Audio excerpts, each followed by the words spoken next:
તો કેમ છો મારા ભાઈઓ અને બહેનો, ફરી એક નવા વિડીયોની અંદર તમારું હાર્દિક સ્વાગત છે। તો મારા ભાઈઓ, અત્યારે સૌથી પહેલાં વાત કરવામાં આવે તો તમને ખબર જ હશે ભાઈ, આખી ઘટના શું એ બધા તમે લોકો જાણો છો। પણ શું ભાઈઓ, હવે તમને ખબર છે કે ગીતાબેન રબારી હવે પ્રોગ્રામ કરશે કે નહીં? ઘણા બધા લોકોને સવાલ છે અને મને કમેન્ટ પણ કરી રહ્યા હતા કે અલ્કેશભાઈ, શું ગીતાબેન રબારી હવેથી પ્રોગ્રામ નહીં કરે, અને કરશે તો કેટલા સમય પછી કરશે? સંપૂર્ણ વિગતવાર માહિતી છે વિડીયોની અંદર આપવાનો છું, અને તમે બેન પણ જોઈ શકો છો ભાઈ, પ્રોગ્રામ માટે એકદમ રેડી થઈ ગયા છે। તો હાલો મારા ભાઈઓ, આપણે વિડીયોની હવે શરૂઆત કરી નાખીએ છીએ। પણ વિડીયોની શરૂઆત કરું એની પહેલાં ઘણા બધા લોકો છે આપણા વિડીયો તો રોજ જોવે છે, પણ મારા ભાઈઓ સબસ્ક્રાઇબ કરવાનું ભૂલી જાય છે યાર।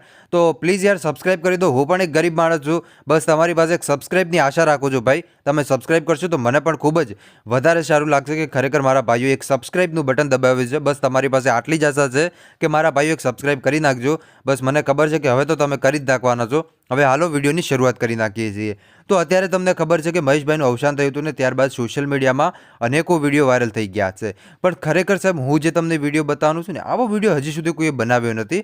અને બીજી વસ્તુ કે આ જે વિડીયો છે એ ખાલી ને ખાલી મિત્રો, જે કહેવાય ને આપણે કે નોલેજ માટે વિડીયો બનાવેલો છે, બીજું કાંઈ નથી। તો હવે જો ગીતાબેન રબારીના પ્રોગ્રામ છે એ તો પહેલા દિવસે જ રદ થઈ ગયો હતો, કેમ કે તમને ખબર છે કે ગીતાબેન રબારીના જે પ્રોગ્રામો હોય છે એડવાન્સ 6 મહિના પહેલાં બુકિંગ થઈ જતા હોય છે।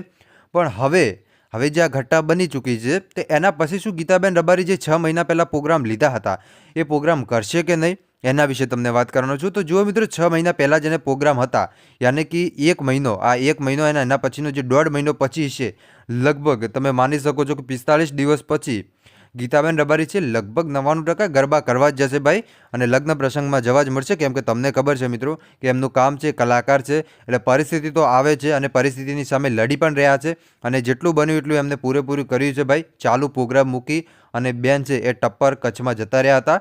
અને અત્યારે જે માહિતી મળી રહી છે એ મુજબ હજી તો કોઈ મિત્રો એવું નક્કી ન કહી શકાય કે કરશે કે નહીં કરે, એ તો આવનારા સમયમાં ખબર પડી જશે। પણ આ તો ખાલી મેં મારું અનુમાન કીધું છે કે લગભગ 45 દિવસ પછી છે બેન કન્ટિન્યુઅસલી કામ કરવા મળશે। બાકી તમારું શું કહેવું છે મિત્રો કે ખરેખર બેન છે એ પ્રોગ્રામ કરશે કે નહીં કરે? મને કોમેન્ટ કરીને જરૂર બતાવજો। બસ આજ માટે આટલું જ રાખીએ છીએ।